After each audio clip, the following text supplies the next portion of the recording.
Consultations on Thursday, the Bipartisan Committee has unanimously ruled out the implementation of the final report of the committee through an executive order or presidential gazettement. The team, chaired by Rarieda MP Otende Amolo, while setting the nature of the talks, holds that the executive order route may likely suffer the fate of the BBI process that was ruled unconstitutional since President William Ruto is an active participant in the current process. And Otende kickstarts our bulletin tonight.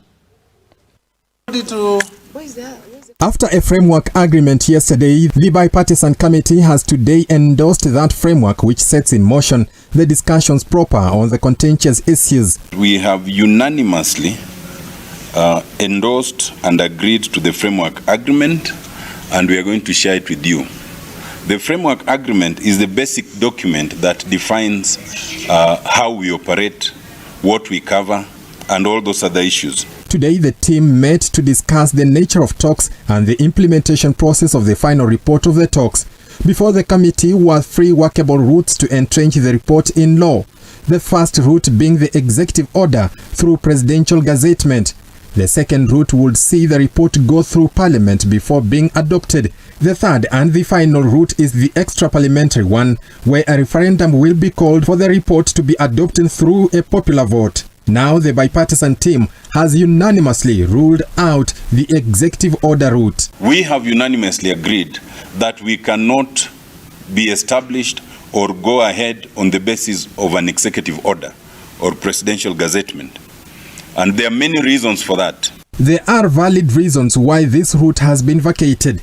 Key among the reasons is the prospect of the report suffering the fate similar to the BBI process, since President Ruto is actively involved in the current process. There is contemplation of issues touching on the Constitution, which might well require constitutional amendment. You will remember that the Supreme Court held in the BBI case that no amendment can be initiated at the instance of the President.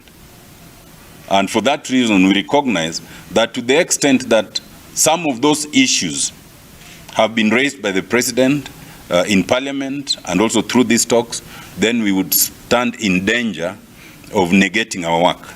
The team now agrees to explore the two remaining routes, either through Parliament or outside Parliament, where there will be a referendum. The team will meet on Monday to deliberate on these two to agree on one. Heated debate is expected then, as the opposition is championing for an out-of-parliament or referendum process, while the government is adamant the parliamentary process is the way to go. And so we are going to continue on Monday. We will resume our sittings to continue engaging on the other two options, and we'll see how far we go. We will then also on Monday discuss the interim measures from both sides that we may require to protect the integrity of our work. Henry Tende,